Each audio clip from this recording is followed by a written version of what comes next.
उमा जी की बहू पिंकी को गप्पे मारने की बहुत आदत थी। वो जब भी किसी के बारे में बातें करती तो बड़े बड़े गप्पे फेंका करती। आसपास के सब लोगों को पता था कि पिंकी बहुत बड़ी गप्पोड़ीबाज है। लोग उसकी बात पर विश्वास नहीं किया करते थे, लेकिन हाँ, उसकी बातें सुन सुन कर हंसते बहुत थे। अरे बहू, पड़ोस वाली शर्मा जी है ना, उनकी बेटी का जन्मदिन है, तुम भी चली जाना। ठीक है मम्मी जी, ये तो बता दो गिफ्ट में लेकर क्या जाना है? अरे लेकर क्या जाना है, 250 का लिफाफा दे देना, बस काफी है। अरे मम्मी जी, अच्छा लगेगा क्या? पड़ोसी है हमारे, हमें कुछ बड़ा लेकर जाना चाहिए।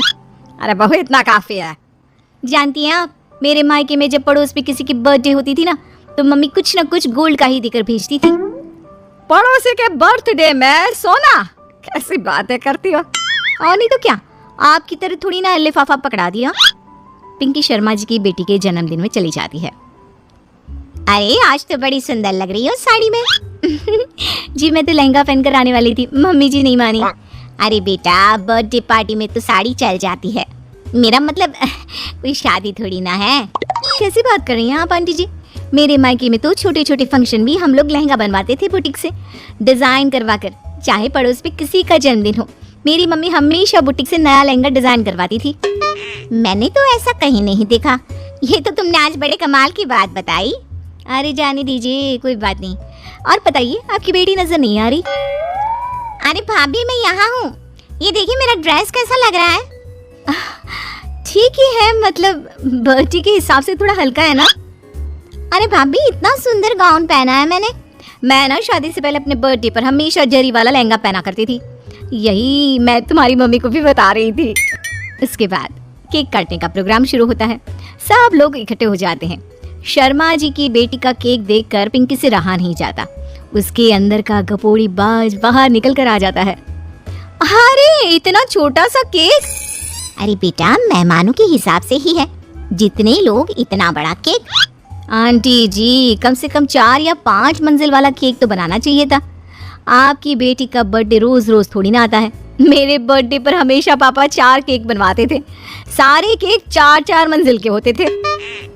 वहाँ पर सारे लोग उमा जी के मोहल्ले के ही थे और वो पिंकी के गप्पे मारने की आदत से अच्छी तरह वाकिफ थे, इसलिए सब लोग उसकी बात सुनकर हंसने लगे, लेकिन किसी ने पिंकी से कुछ नहीं कहा। एक दिन सुबह सुबह पिंकी ने अपनी सास से कहा, मम्मी जी, मेरे मम्मी पापा मुझसे मिलने के लिए यहाँ आ रहे हैं। अरे वाह, ये तो बहुत अच्छी बात है, उनके आने की तैयारी करो, अच्छा अच्छा खाना बनाओ। वैसे कब तक आएंगे? मम्मी जी फ्लाइट से आ रहे हैं, कल शाम को 4 बजे की फ्लाइट है। फ्लाइट? लेकिन बेटा तेरा मायका तो यहाँ से 2 घंटे की दूरी पर है, तेरे मम्मी पापा फ्लाइट से कब से आने लगे? अरे मम्मी जी, आपको पता नहीं है, मेरे मम्मी पापा ना आधे घंटे की दूरी के लिए भी फ्लाइट का टिकट बुक करवाती है। अरे गप्पे थोड़े कम मारा करो बहू, कोई फ्लाइट से तब आएगा ना जब यहाँ पर एयरपोर्ट होगा। तुम्हारी मम्मी क्या उड़कर आएगी घर में? अरे हाँ मम्मी जी, मैं तो भूल ही गई थी। वो क्या ना, मेरे मम्मी पापा हमेशा फ्लाइट से ही ट्रैवल करते हैं, तो मेरे दिमाग से ही निकल गया था। अगले दिन पिंकी के मम्मी और पापा पिंकी से मिलने के लिए उसके घर आते हैं। आइए आइए जी, आपका बहुत बहुत स्वागत है। और समदन जी, हमारी बेटे की कोई शिकायत तो नहीं ना? ठीक से संभाल लिया है ना आपका घर? अरे मेरी बहू बहुत समझदार है, घर का काम बहुत अच्छे तरीके से करती है, बस थोड़ा ज्यादा बोलने की आदत है उसे, आपको परेशान करती होगी ना। बात तो आपकी सही है, उसकी थोड़ा ज्यादा नहीं बहुत ज्यादा बोलने की आदत है। लेकिन कोई बात नहीं, आपकी बेटी दिल की बहुत अच्छी है, बस थोड़ा बोलती ही तो ज्यादा है। पिंकी बेटा इधर आओ, देखो तुम्हारे मम्मी पापा आए हैं, तुमने इनके लिए खाना तो बना लिया ना? वो क्या है ना मम्मी जी, आपसे एक बात कहनी थी।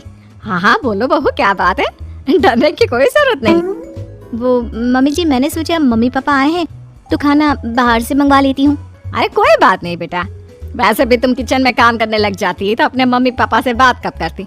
बहुत अच्छा किया, अब तुम अपने मम्मी पापा के साथ बैठकर आराम से बात करो, मैं अंदर जाती हूँ। शाम का वक्त जैसे ही दरवाजे की घंटी बजी, 3-4 लोग हाथों में खाने के बहुत सारे पैकेट लेकर उमा जी के घर पहुँच गए। अरे भाई कौन है आप लोग, लगता है गलत पते पर आ गए। नहीं माँ जी, हम तो खाने का ऑर्डर डिलीवर करने आए हैं, यहीं से बुकिंग मिली थी। अरे नहीं, आपको कोई गलत फहमी हुई है, हमारे यहाँ तो 2 ही मेहमान आए हैं। आपके हाथ के पैकेट देखकर लगता है इसमें 50 लोगों का खाना है। माँ जी आपने सही समझा, खाना तो इसमें 50 लोगों का ही है, क्योंकि हमें ऑर्डर यहीं से 50 लोगों का मिला है। अरे लेकिन इतना सारा खाना, कहीं मेरी बहू ने अपनी गप मारने की आदत के चलते ऐसा तो नहीं कर दिया? ये खाना आप रख लीजिए और हमें हमारे पैसे दे दीजिए। अच्छा वैसे कितने का बिल बना है? ज्यादा नहीं, बस 10,000 दे दीजिए। उन लोगों की बात सुनकर उमा जी पिंकी को आवाज देकर वहाँ बुलाती है। जैसे ही पिंकी वहाँ आती है, खुश होते हुए उन लोगों को वहाँ पर खाना रखने के लिए कहती है। अरे इतना सारा खाना क्यों मंगवाया बहू? अरे मम्मी जी, मैंने आपको बताया तो था, मम्मी पापा आए हैं तो मैं खाना बाहर से मंगवा रही हूँ। ये बात सही है बेटा, लेकिन 2 लोगों के लिए 50 लोगों का खाना? अरे मम्मी जी, कुछ कम पड़ जाए तो अच्छा थोड़ी ना लगता है, और मेरे मायके में तो ऐसा ही होता है, एक्स्ट्रा खाना मंगवाते हैं हम लोग। तभी पिंकी के मम्मी और पापा वहाँ पर आते हैं। अरे बेटा, एक्स्ट्रा खाना मंगवाने का मतलब ये थोड़ी ना होता है कि 2 लोगों के खाने के लिए 50 लोगों का खाना मंगवा लो। और बेटा, तुम्हारी गप मारने की आदत के चलते 10,000 का बिल आया है, तुम्हें नहीं लगता ये गलत है? देखो बहू, बढ़ा चढ़ाकर बातें करना अपनी जगह, लेकिन इतनी बड़ी बड़ी फेंकना भी गलत है ना। पहली बात तो इतने सारे पैसे लगे, और दूसरी बात खाना वेस्ट होगा।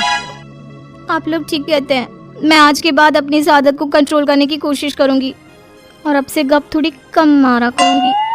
पिंकी की बात सुनकर सब लोग हंसने लगे।